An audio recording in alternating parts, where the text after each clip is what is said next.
It's Friday, January the 27th, 2017, and this is your Barbados Today afternoon update. I'm Emmanuel Joseph. Thanks for joining us. We begin the news that one of the Donald Trump's first executive orders has put a major program of a leading Barbadian non-governmental agency in jeopardy. Executive Director of the Barbados Family Planning Association, Juliet Bino Sutherland, tells Barbados Today its specialized HIV/AIDS outreach project, which benefits from a $650,000 one-year grant of U.S. government money, was in danger of being ground to a halt.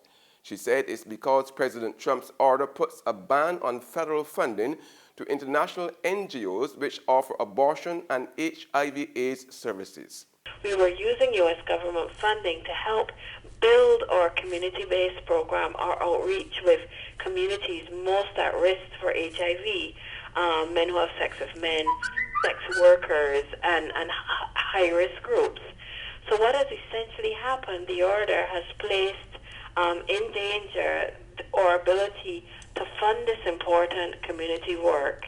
It is perhaps an unintended consequence by the U.S. administration, but it is a consequence nonetheless because Barbados Family Planning is unable to sign any pledge that is not going to offer information, advice, services in relation to abortion.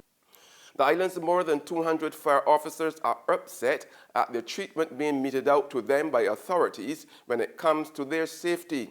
Chairman of the Barbados Fire Officers Association, Corey Bridgman, told a poorly attended annual general meeting at Solidarity House this morning that members have had enough of situations where they fight fires and conduct rescues without proper tools and training. More and more high-rise buildings are being constructed, which poses new challenges for our members and our major differences are major differences in high-rise firefighting then, which prove or show tremendous challenges which we are not accustomed to. So, to effectively perform our duty, we are asking for more training as it relates to this issue. The annual general meeting never really got off the ground as planned after fewer than 15 officers turned up. It was reported that featured Speaker Attorney General Adriel Brathwaite was called away to attend another matter of state. There are over 200 fire officers on staff. The principal of Dighton Griffith is calling for more guidance counselors in secondary schools. While addressing the awardees and their parents at the 2015-2016 speech day this morning, Principal Anthony Allen stressed that guidance counselors were being overexerted, with one guidance counselor catering to 800 students at the Kingston Christchurch institution. Noting that it will be an expensive venture, Allen said it would be beneficial in the long term. In sports now, Rafael Nadal set up a much-anticipated Australian Open final against old rival Roger Federer with an epic 5-set semi-final win over Grigor Dimitrov. The Spaniard won 6-3, 5-7, 7-5 at the tiebreak, 4-7, another tiebreak, and 6-4 in almost 5 hours to reach a first Grand Slam final since 2014. Nadal, who is attempting to win a 15th major title, will face Swiss rival Federer in Melbourne on Sunday. There's regional and international news after this short break. Get your paper, get your paper. Only $2.25, $2.20. Who? For what? That's the Bear Stare News. I don't read about that from Barbados Today since last night. That can't only can't do. $2.20. Who? The Barbados Today, news you can trust.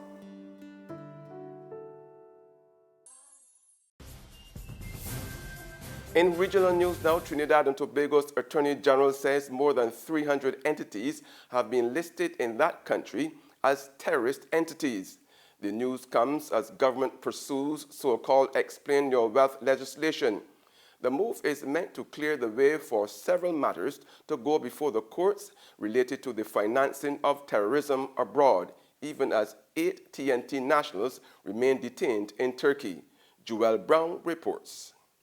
Attorney General Faris Al-Rawi tells the TV6 News via telephone that the number of terrorist entities listed in Trinidad and Tobago has increased from 80 to 333 in 5 months. This is based on a United Nations Security Council sanctions list and other listings. If you want to prosecute in Trinidad and Tobago, you have to have covered all of those bases already. So you've got to list ISIS, list Boko Haram, list all of these entities as entities under our anti-terrorism law. The 333 entities listed includes locals, and we have about 9 more on the table to come to court right now, which will be very specific listings. We're working with our international partners on some very pinpointed local involvement, and that will be coming before the courts quite shortly as well. The AG said part of the matters set to go before the local courts are related to the Financial Intelligence Unit's report that stated that from 2015 to 2016, 182 Trinidad and Tobago nationals were suspected of involvement in the financing of terrorist activities. In more regional news, the Inter-American Development Bank has told the Guyana government it won't be giving it any money to fund what the country's Attorney General calls a dysfunctional judicial system where a backlog of cases continue to pile up. The IDB has said to me that they would find it difficult to give me any money to deal with any question of removing the backlog of cases, because they give a lot of money to wipe out the backlog of cases. And you know from your last release what is the state with the cases. Due to the continuing pileup of cases, a sum of $49,020 had been budgeted to hire part-time judges for 6 months with assistance from the Inter-American Development Bank IDB. However, according to the Attorney General, the present administration is seeking to improve the system single-handedly. Everything was dysfunctional under the last government. I don't know how the leader of the opposition could really have the temerity to attack this government, which is on the path of correcting all of those deficiencies. And on the international scene, U.S. President Donald Trump and British Prime Minister Theresa May, who share an unusual bond as the products of anti-establishment uprisings, are meeting today for what could be a difficult search for unity on NATO, Russia, and trade. The meeting marked Trump's first with a foreign leader since taking power a week ago, and it could go a long way towards determining how crucial Trump considers the traditional special relationship between the two countries. These talks come on the heels of Trump's dispute with Mexico over his decision to build a wall on their border and insist Mexico pay for it. Amidst all this controversy, the first world leader to visit President Trump. Time and again, it is the relationship between us that has defined the modern world. British Prime Minister Theresa May trading on historic US-UK bonds to boost business between the two nations. But pushed off message by Trump's latest comments. Torture may be okay. Defending herself before she left the UK. That we have a very clear position on torture. We do not sanction torture. We do not get involved with that, and that will continue to be our position. The British leader also facing European pushback on her visit. Concerns Trump is using Britain to divide Europe. Reality is Trump's presidency is in its infancy.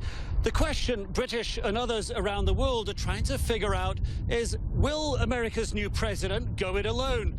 Or will he evolve into something global diplomats can more readily fall in line with? And that's news and sports, but for the very latest, visit our website at www.barbadostoday.bb.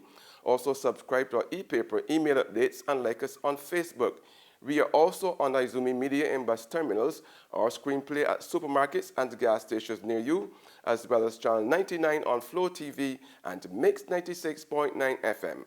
I'm Emmanuel Joseph. Have a fantastic afternoon.